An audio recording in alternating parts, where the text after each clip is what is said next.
सत साहिब सतगुरुदेव की जय। बंदी छोड़ कबीर साहिब जी की जय। बंदी छोड़ गरीबदास जी महाराज जी की जय। स्वामी राम देवानंद जी गुरु महाराज जी की जय हो।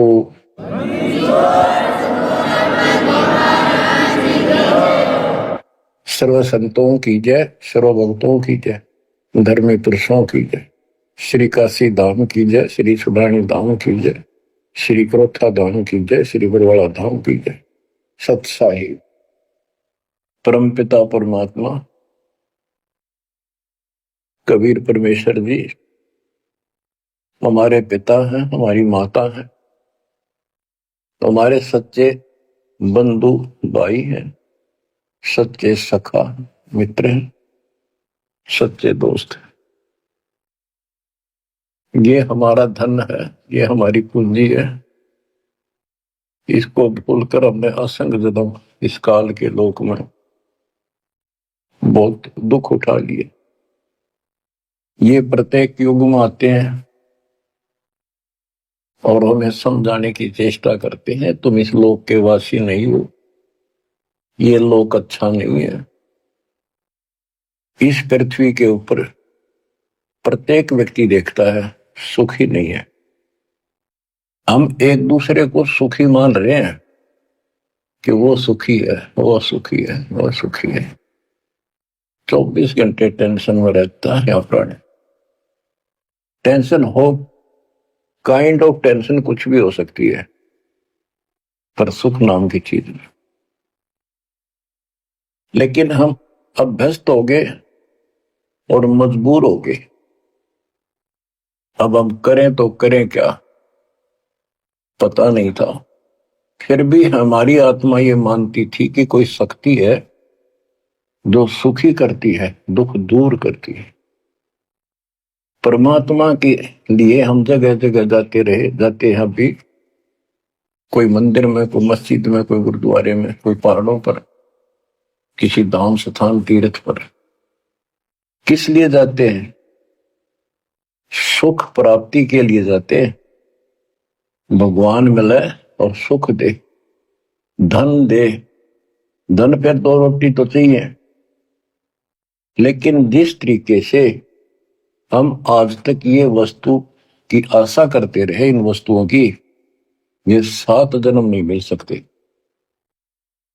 गीता अध्याय 18 श्लोक 62 में यही बताया है कि अर्जुन तुम सर्वभाव से उस परमेश्वर की शरण में जाओ, उसकी कृपा से ही तू परम शांति को और सनातन परम धाम को प्राप्त होगा।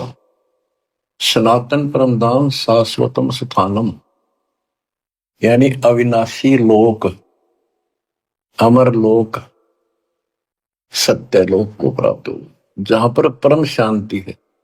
यहां भी सुखी होगा, पर लोक भी तेरा सुख में होगा। बच्चों, दुखालय बताइयो, गीता अध्याय 8 श्लोक 15 में स्पष्ट किया है कि इस दुखालय, दुख के घर, इस पृथ्वी लोक 21 ब्रह्मांड से निकलने के लिए पूर्ण संत की आवश्यकता पड़ती है। आपको कति क्लियर कर रखा है कि कबीर साहब के अतिरिक्त या उनकी प्यारी आत्मा संत जन जो उनसे रूबरू हुए, उनका साक्षात्कार जिन्होंने सतलोक में किया, और तथा मेरे पूज्य गुरुदेव जी के अतिरिक्त कोई भी सतगुरु पृथ्वी पर नहीं रहा। और उनकी कदर नहीं करी जिन्होंने हमारे कोई सच्चा ज्ञान, सच्चा भगवान बताने की चेष्टा की। क्योंकि हमें विश्वास नहीं हो रहा था कि ये जो बात कह रहे हैं ये गीता वेद पुराणों में नहीं है। ये हमारे को मिसगाइड किया हुआ था, भ्रमित कर रखा था। क्योंकि हम जिनको विद्वान समझा करते थे, संस्कृत बोलते थे धारावाहिक, तो हम उनसे इतने प्रभावित थे कि भगवान को भी रिजेक्ट कर दिया 600 साल पहले जो आए थे। उनकी बातों को सुनकर कि ये अनपढ़ है, अशिक्षित है, और जो ये बातें कह रहा है बेप्रमाणित है, कोई शास्त्रों में नहीं, कोई वेदों में नहीं। और वो सब देख लेते थे ब्राह्मण लोग, पंडित, ब्राह्मण कोई जाति से लिंक नहीं है। यहाँ पर ब्राह्मण उसको कहते हैं जो भगवान से परिचित है। हम इनको परमात्मा से परिचित मानते थे, इसलिए इनको पंडित कहा जाता था, ब्राह्मण कहा जाता था। ये वास्तव में पंडित नहीं थे, लेकिन यह फीत लाग गई तो इसलिए कहना पड़ता है। ब्राह्मण थे और पंडित थे तो मेरे पूज्य गुरुदेव जी थे, वो भी इसी ब्राह्मण कुल में जन्मे थे। तो कहने का तात्पर्य ये है दास का, वो खुद भी आकर यूं कहा करते थे, मैं भगवान हूं भाई, सारी सृष्टि का रचने वाला हूं। हम बैरागी ब्रह्म पद सन्यासी महादेव, सो हम नाम दिया शिव जी को, वो करे हमारी सेवा। पर ये बात तो बहुत दूर की थी और बहुत कड़वी लगा करती थी, बड़ा दुख पहुंचता था और आज भी पहुंचता। जो अनजान है उनको ये बातें सुनकर आज भी वो लड़ने झगड़ने को तैयार हो जाते हैं उन बच्चों के साथ जो ये राह बताने की चेष्टा करते हैं। अब प्रश्न चल रहा है कि उस परमेश्वर की शरण में जा, उसकी कृपा से ही तो परम शांति को और सनातन परम धाम को प्राप्त होगा। उसकी पहचान कैसे करें? हमारे लिए वेद गीता ये हमारे ऑथेंटिक शास्त्र हैं, ग्रंथ हैं, स्पिरिचुअल है। इनसे ही तो पहचान होगी भगवान की, क्योंकि हम इनको भगवान के बारे में जानते थे कि इन भगवान की पूरी महिमा लिखी है।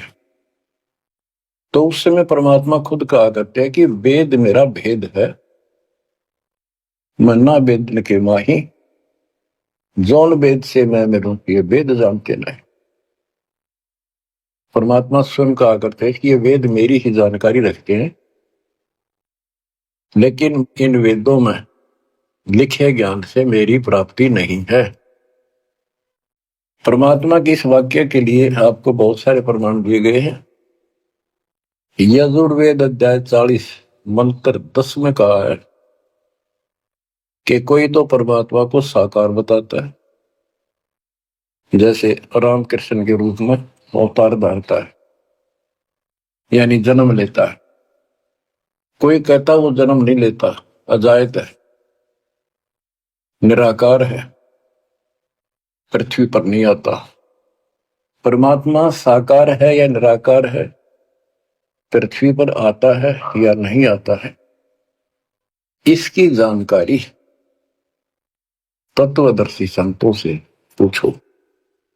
इति सिद्धों, वेदों में वो ज्ञान नहीं है जो भगवान के बारे में पूरी जानकारी रखता हो। इसलिए संत गरीबदास जी ने कहा है, ऋग यजुः साम अथर्व, ये चारों वेद चितभंगी रे, सूक्ष्म वेद बाँचे साहेब का, सोहन शासक संगी रे।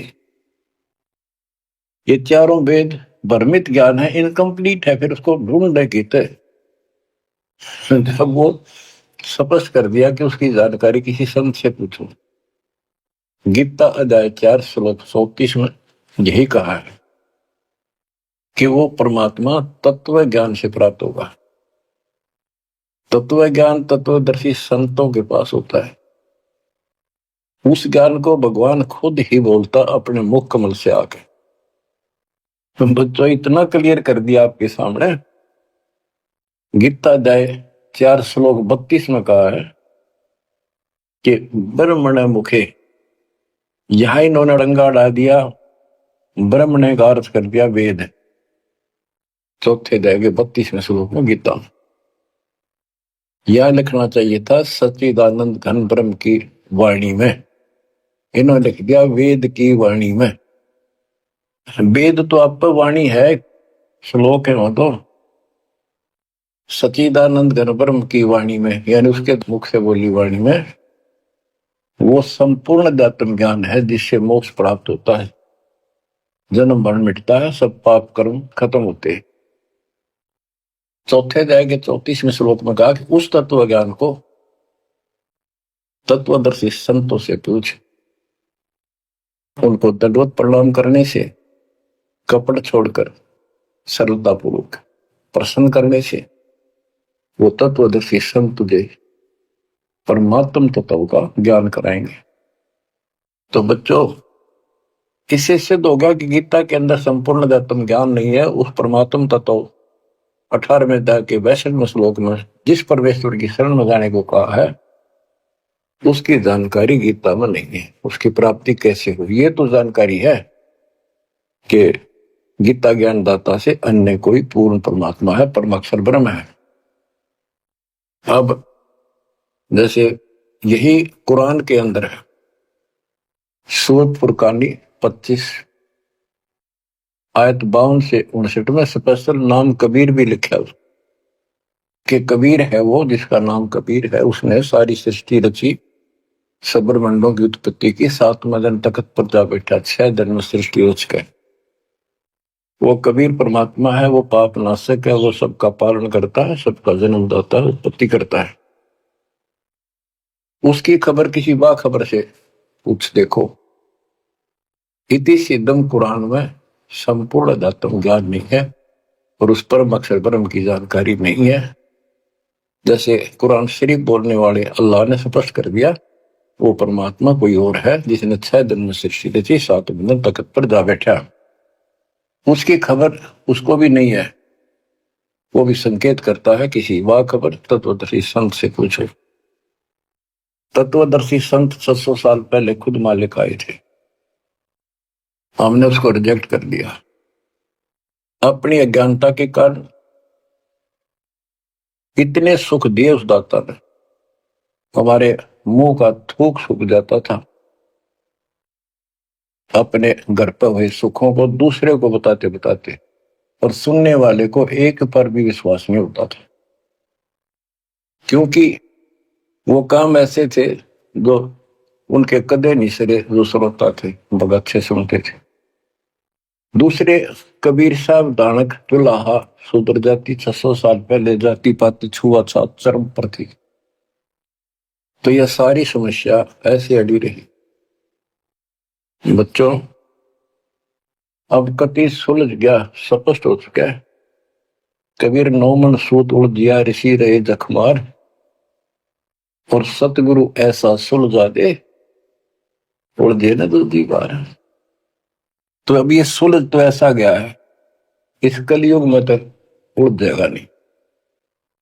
और फिर साथ में ये ऐसे प्रत्यक्ष ऐसे इंस्ट्रूमेंट उपकरण चल गए, हाथों हाथ देख लो इसमें स्पष्ट वीडियो के अंदर। अब कमी रहेगी तो आपकी और हमारी रहेगी, क्योंकि हम आदी हो गए इस गंदे लोक में इन दुखों को सुख मान रहे हैं। गर्मी यहां सतावे, सर्दी दुखी यहां करे, बारिश ज्यादा हो जा, फ्लड आ जा, घर छोड़कर भाग जा, कीड़े मकोड़े की तरह पता नहीं कहां बैठना होगा। आज सब कुछ ठीक लग रहा है, सेकंड के अंदर पता नहीं क्या बिजली गिर जाए। तो बच्चों, उस परमात्मा की पहचान करनी बड़ी कठिन है, और आपको पहचान कति स्पष्ट शब्दों में हो चुकी है। आज आपको उस परम पिता के कलयुग में प्रकट होने के विषय में जानकारी शुरुआत करता हूं। गरीब ना सतगुरु जननी जने, उनका मान बाप, पिंड ब्रह्मंड से रहित है, ना जाति नु ताप। सतयुग में सत सुकृत का तेरा, त्रेता नाम मुनिंद्र मेरा। द्वापर में करुणा में कहाया, कलयुग नाम कबीर धराया। चारों युग में संत पुकारे, कूक कहा हम हेल रे। हीरे मोती मानक वर्षे, यो जग चुगता ढेल रे। बच्चों, हम रोटी वही खाते हैं डेली, वही भोजन होता है, सब्जी का फेर बदल थोड़ा बहुत हो जाता है। सही भूख लगे ना, रोटी सब्जी की जरूरत को ना, सूखी रूखी रोटी वो भी खा जाए इंसान। और जिस दिन वो खाना खाने में रुचि होती है, ऐसे लगता है कि ये तो सुबह भी यही था, शाम ने भी यही। ये नखरे तब होते हैं तो उसके शरीर में कोई रोग निकट है, उसको कोई रोग घेरने वाला है, तो उसका इलाज है। कहते कबीर पिछले पाप से हरिचर्चा ना बावे, और जैसे जबर के वेगते भूख विदा हो जाए। तो इसी प्रकार जिनको ये लगे कि ये बहुत बार सुननी पड़ रही, तो रोटी रोज खाते हैं, सुबह भी दोपहर भी शाम भी। अगर रुचि है उनमें तो स्वस्थ हो, नहीं तो अस्वस्थ हो गए। अस्वस्थ व्यक्ति को रोटी भी कड़वी लगती है, लेकिन उससे भी कड़वी गोली खानी पड़ेगी, तब वो रोग कटेगा। तो इसलिए परमात्मा की चर्चा जितनी बार सुनो वो उमंग न्यारी होनी चाहिए, और कल्पनाएं उस बालक के चरणों में जानी चाहिए। वो किस लिए आता है? वो आपका बाप है, वो आपका जनक है, वो आपकी माँ है। माँ बाप तो न्यारे न्यारे दुखी हुआ करे अपने बच्चों के लिए, वो एकला ही माँ के दुख में भी और पिता के रूप में भी वो एकला दुखी है। और आप इस गंदे लोक में आके इतने रच गए, इस पाप ने भी, इस दुख ने घसीटना उचित समझते हो, क्योंकि आपको पता नहीं कि सुख क्या चीज होती है। 21 ब्रह्मांड में सुख नाम की चीज नहीं है, इसलिए उसकी तुलना करें किससे? अब आपका भी दोष नहीं। जो आदमी असंख्य जन्मों से इस नरक में पड़ा है, वो हैबिचुअल हो जाता है, इतना ही सब कुछ है। और सबको देख रहा है, ऐसे मर रहे हैं, ऐसे जी रहे, कोई जी रहा, कोई मर रहा, कोई बात नहीं, वो मर गए, हम तो ठीक हैं। खे दे गाड़ी ले जानी बराबर गए, और एक्सीडेंट में दो बगैर पड़ा होता है।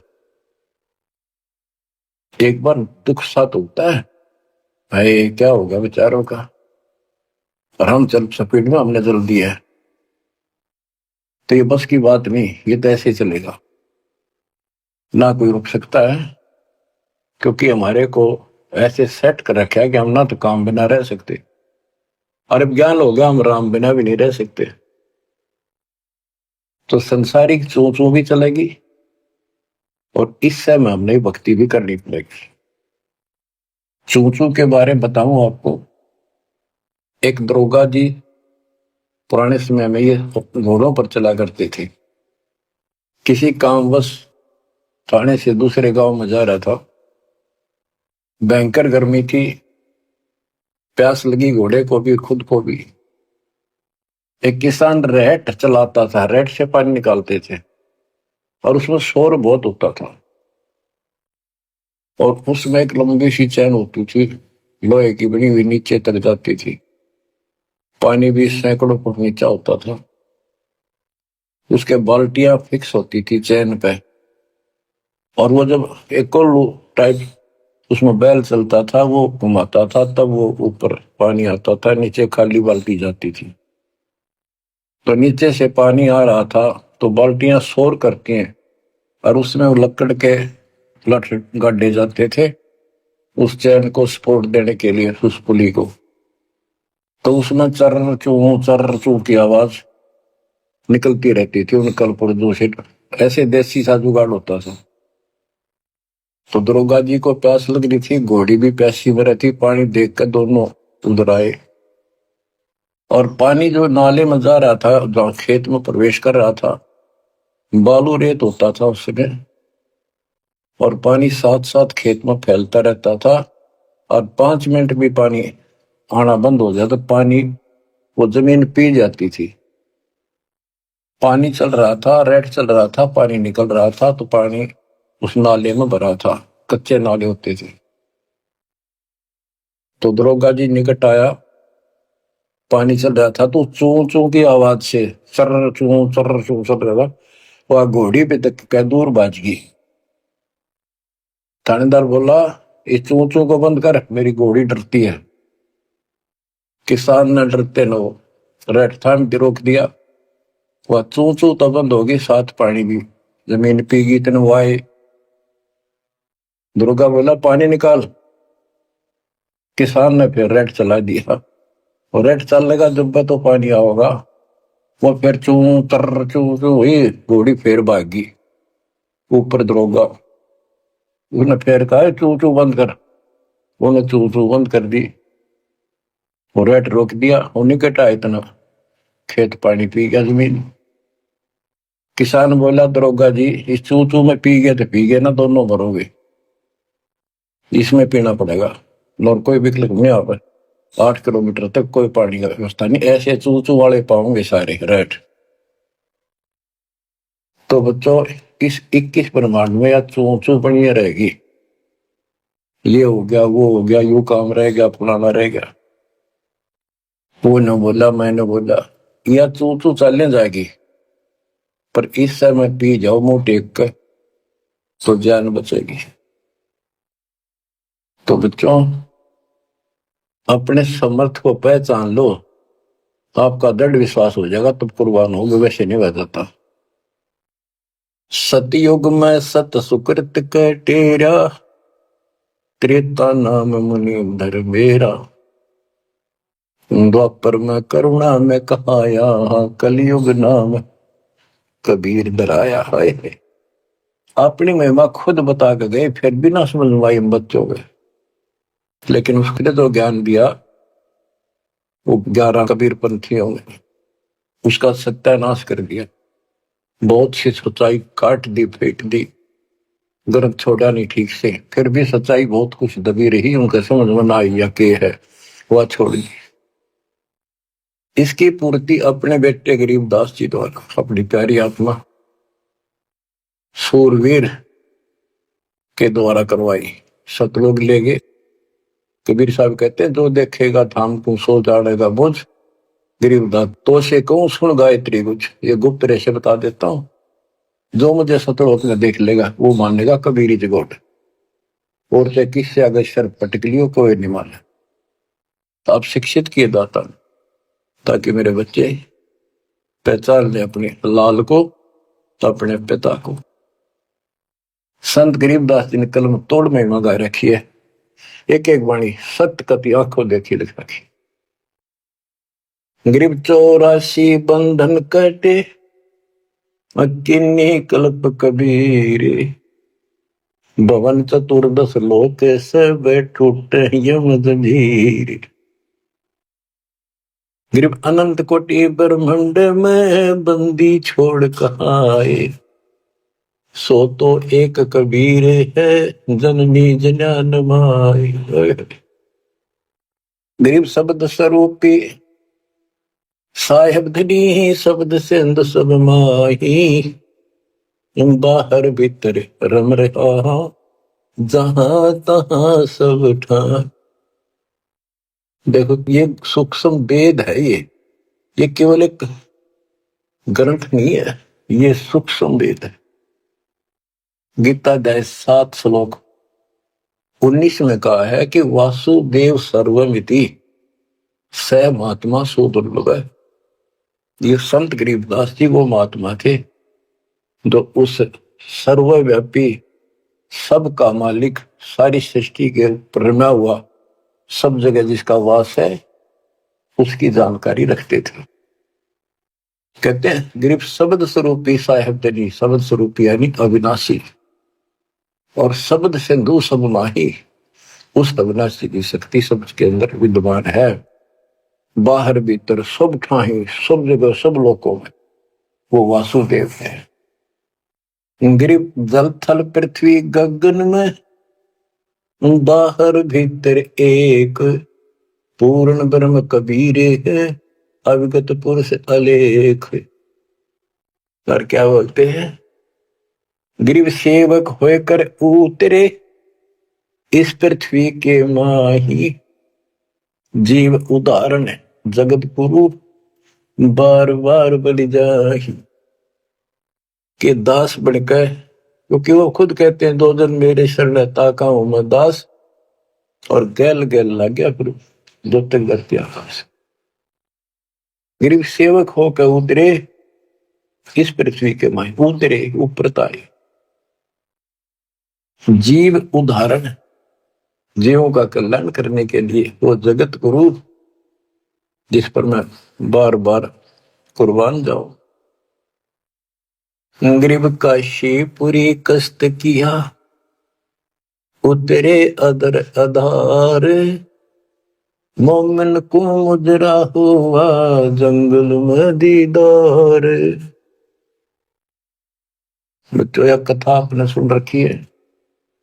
नीरू निम्मा वाली आत्मा वो थी जो द्वापर युग में सुदर्शन जी के माता पिता थे। सुदर्शन जी भगवान के चरणों में चिपक चुके थे, पूर्ण रूप से ज्ञान समझ चुके थे। माँ बाप नहीं मानते थे, आखिरी सांस तक नहीं माने, विरोध न करे। जब उनके माता पिता को खूब समझाने की चेष्टा की, गुरु जी से भी कहा, परमात्मा खुद आए थे करुणामय नाम से, उन्होंने भी कोशिश की इनको समझाने की, पर नहीं माने। मृत्यु होगी माता पिता की, सुदर्शन टेंशन में रहने लग गया। परमात्मा तो जानी जानते, कहने लगे बच्चा क्या दुख होगा। परमात्मा बोले करुणामय जी कि बेटा एक दिन तो सबने मरना होगा, मरे बिना भगवान नहीं मिले, आपने भी तो मरना है। यानी वो लीला करा करते को समझ नहीं सकता है भगवान है। 120 वर्ष रह गया हमारे साथ काशी में, एक दानक के घर पर कपड़ा बुनने आखिरी सांस, कौन समझे भगवान है। ईब समझाएंगे, ईब समझाएंगे, मर जाएंगे रोगों में इतना, जब ये स्वीकार करेगा। तो सुदर्शन जी बोले भगवान आप जान ही जान हो, आपने कति अंधेरा हटा दिया, मौत होते पहाड़ में जाओ, भगवान के घर चलेंगे, आपके चरणों में रहना। पर दुख इस बात का है, ये इतने अच्छे इंसान थे, बहुत ही अच्छे, और दाता अब ये सदा दुख पाओगे, कभी कुत्ते, कभी कुतिया, कभी गधे, कभी गति। देखिए बूढ़ी पड़ेगी। हरि ने मुझे पाला पोसा, और इनके प्रति यो प्रेम है कि न मैं नीच को पाला पोसा, आज मैं इनका कुछ नहीं कर सका। अपने बच्चे को इस तरह दुखी देकर, मोह नहीं था उसका, दुख ये था कि ये दुख पाऊंगा, बहुत कष्ट होगा। देखिए बड़ी बड़ी जिससे जन्म होया मैं उसका भी उद्धार नहीं करा सका। तो कोई न कोई काट तांट लावे है, अड़ंगा डावे है, क्या करे, ना मानना माँ बाप के लाके मर्यादा। परमात्मा बोले बेटा दुख ना मानना, इनको भी मैं राह लाऊंगा, और 83 लाख में मैं नहीं जान दूंगा, और इनको मुक्ति दूंगा मैं, चाहे कितने जन्म लाग जाए बेटा। सुदर्शन को शांति हुई, दंडोत प्रणाम किया। तो वो सुदर्शन के माता पिता थे नीरू और नीमा। ये एक जन्म ब्राह्मण हुए, परमात्मा उनको 5-6 साल की उम्र के बालक लावारिश मिले, उन ले आए, घर पर ले आए, नगर में मुनादी कर दी, वह किसी का बालक हो, ना यू बताता कौन हो, कितना आया हूं, 5-4 साल का था। तो गांव वाले ने देख लिया किसी का नहीं है आसपास की, भाई तू रख ले, पाल पूछ ले, कोई आओगा तो दे दिए, अभी ठीक है, ना हो तो तू अपना पाल दे, तेरा संतान नहीं, संतान नहीं थी उनका। परमात्मा 1-2 साल रहे, उनको समझाया करते भक्ति कर लो, भगवान बिना कुछ नहीं है, 2 दिन का जीवन है। फिर ब्रह्मा विष्णु महेश परमात्मा नहीं है, और ब्राह्मण कुल में जन्म होने से ब्रह्मा विष्णु महेश तो ऊपर सुनना नहीं चाहते थे। कई दिन कहते रहे, समझाते रहे, ना माने, परमात्मा के थप्पड़ मार दिया, तुम्हारा दादा बन गया, मैंने पाला पोसा। परमात्मा अंतर्ध्यान हो गए, अब कोई नहीं माने, खोपड़ी घूम रही है इनकी। अगले जन्म में फिर ये ब्राह्मण हुए, गौरी शंकर सरस्वती इनका नाम था। पहले इनकी मरोड़ तोड़ी जाता ने, देख सोचल छिद्र मैं करूं अपने जन के काज, नक्ष पूजो मार दो मैं नरसिंह दर के साथ। नरसिंह बता कोई जीव जानवर नहीं, आदमी नहीं, ईसा बन गए, कहते मैं इसे भी काम कर दिया। तो बच्चों जैसे नित्यानंद जी ब्राह्मण थे, तहसीलदार थे, वो भी खुद कहते ब्राह्मण कुल में जन्म था, मैं करता बहुत मरोड़े, गुरु गुमानी दास ने दिया को बदगढ़ तोड़े। ये गौरी शंकर और सरस्वती नाम के दो वो पवित्र आत्मा थी ब्राह्मण के, निस्वार्थ प्रचार करते थे शिव जी भगवान का, शिव पुराण की कथा करते थे। आप पे कोई दे जाता उसमें निर्वाह चलता था, और कोई कर्मकांडी नहीं थे ये, ना किसी को मिसगाइड करते थे। इनकी महिमा ज्यादा होगी, दूसरे स्वार्थी पंडित इनसे नफरत करने लगे, ईर्षा करते थे। मुसलमानों को पता लग गया कि सबसे ज्यादा धर्म प्रचार यो कर रहा है नीरू यानी गौरी शंकर, और सारे ब्राह्मणी से खिलाफ है। तो उन्होंने जबरदस्ती जाके एक दिन 5-10 मस्टंडा ने उसके घर पे अपने मुसलमानों का जूठा पानी छिड़क दिया, उसके मुंह में डाल दिया, और आसपास के लोगों को आवाज लगा दी, भाई कैसे आ रहे हो तुम, भाइयों गौरी शंकर मुसलमान बन गया।